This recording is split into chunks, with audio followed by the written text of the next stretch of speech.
Good morning, good morning, good morning, good morning. Good morning, everyone. Good morning.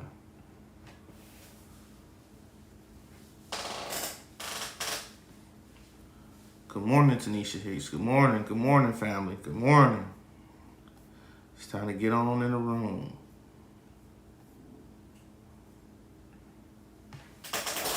Good morning, classmate. Good morning, Eugene. Good morning, good morning.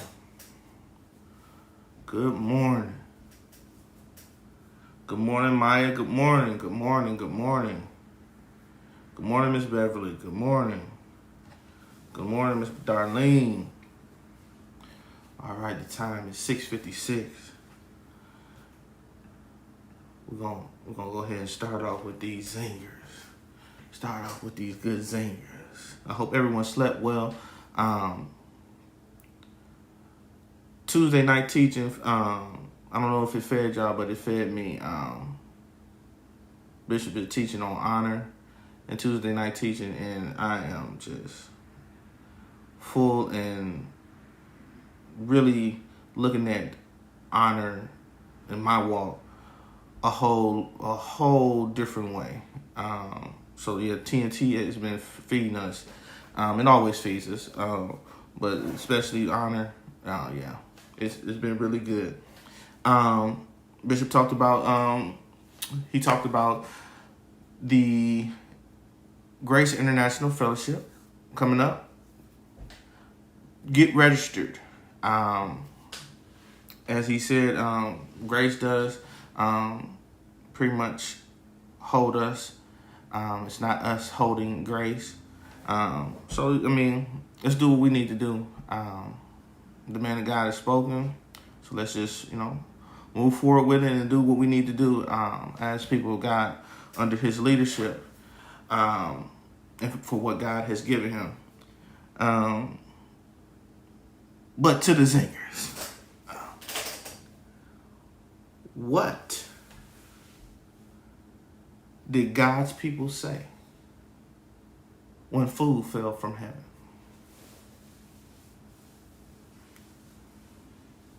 Good morning, everyone. What did God's people say when food fell from heaven?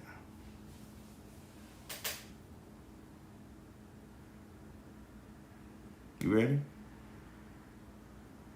Oh, man, nah. Oh, man, nah. Y'all get it? All right, that might have went over y'all head. What do you call a Bible character who just pulled into church? What do you call a Bible character that just pulled into church?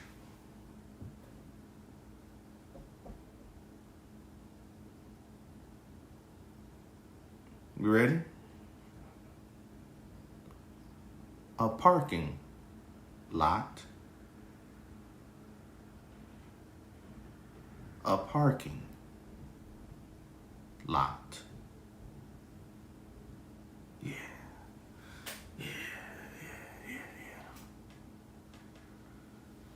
I know. What did pirates call Noah's boat? What did pirates call Noah's boat?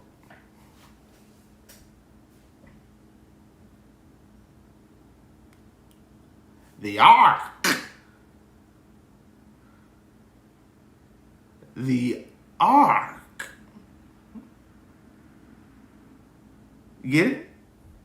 The ark. All right. Hopefully everybody is having a good morning. You got your coffee. You're ready to go. You got your orange juice, whatever libation you have.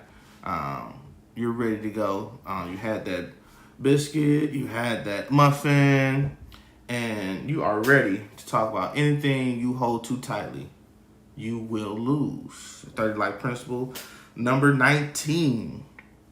And we left off by saying, sometimes in this life of faith, God will remove his blessings from you, but remember that he knows how and when to replace them.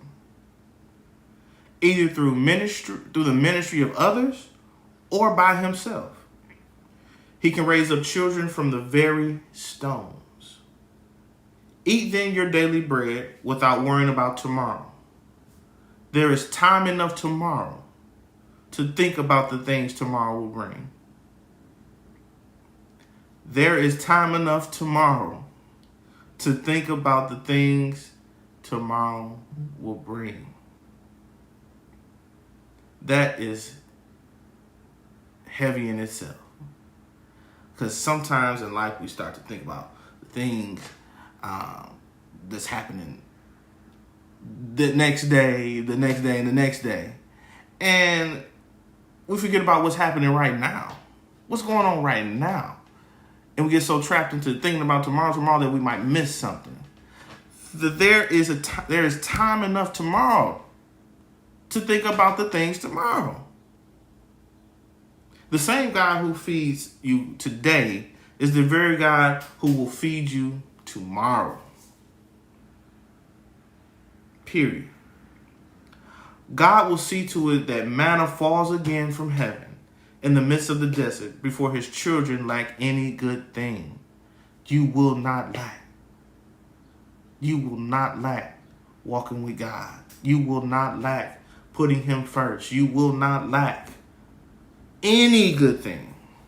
Any good thing you will not lack. So there's no need to become a hoarder of your finance or your time or even your space. You know what I'm saying? There's no need to become a hoarder of that. God will see to it that manna falls again. God is going to bless you. There's no need to hold on to the blessings. God is going to bless you. Trouble and perplexity drive me to prayer, and prayer drives away perplexity and trouble. Trouble and perplexity drive me to prayer, and prayer drives away perplexity and trouble. So whatever you're dealing with it, whatever we're dealing with, whatever things that we just can't wrap our minds around, take it to God in prayer. Because us doing it by ourselves, it hasn't been working. It won't work without God. And you'll see those things go away. You'll see things change with God at the forefront of the change.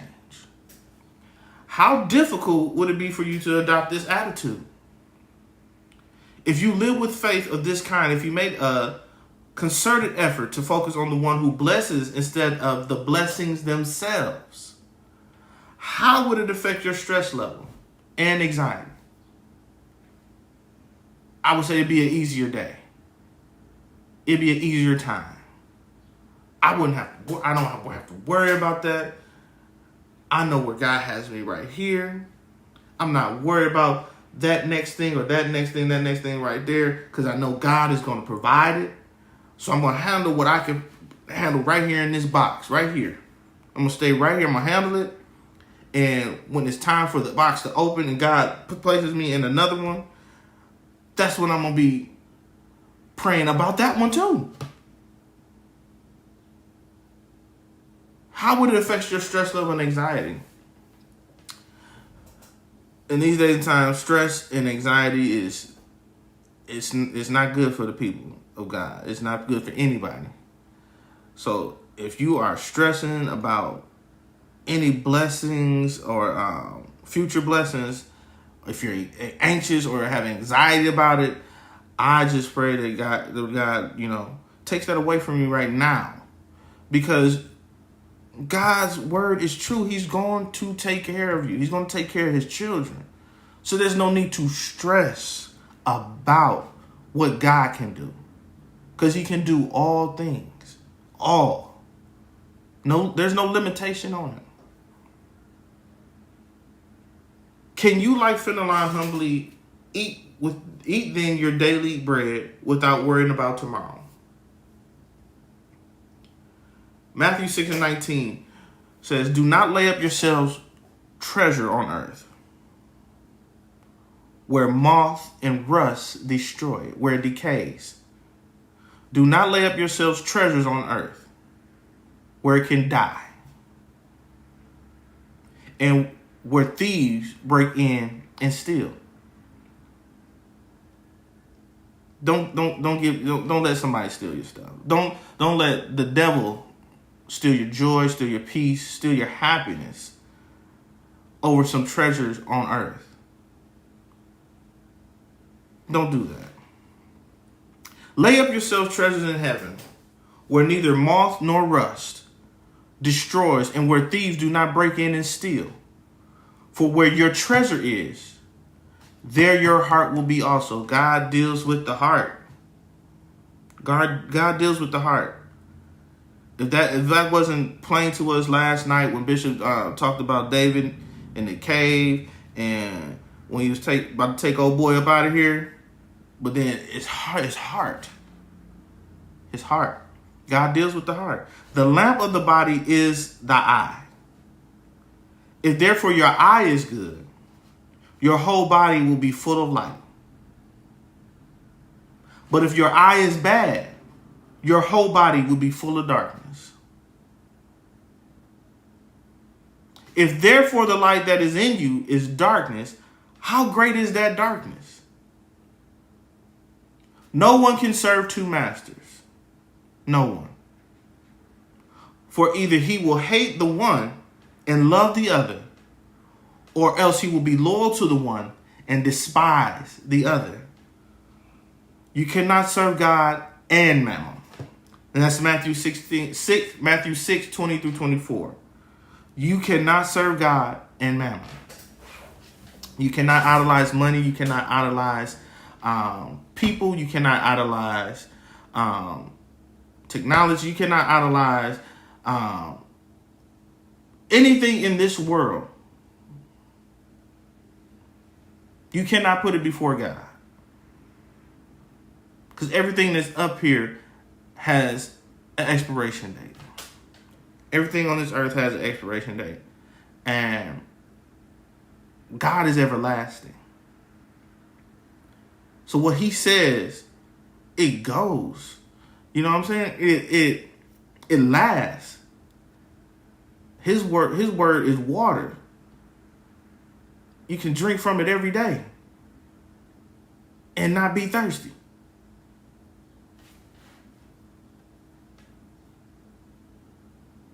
Admit it. In a tough situation, your first response is to take charge and try to make things right. As a member of the human race, you want to live with the confidence that everything will be okay. And the things that aren't right can be fixed with concentrated effort. You tell yourself, if I plan carefully and work hard enough, I can overcome any difficulty. But the problem comes when the challenge is greater than your resources or lies outside your scope of influence. If I plan carefully and work hard enough, I can overcome any difficulty. Not if I pray, I can overcome any obstacle. No. If I plan carefully and work hard enough, I can overcome any difficulty. And that's when the problem comes in. When the challenge is greater than your resources or lies outside the scope of your influence. God is the ultimate resource. God is the influencer. That's my time for today. It is not goodbye. It is see you later. Peace.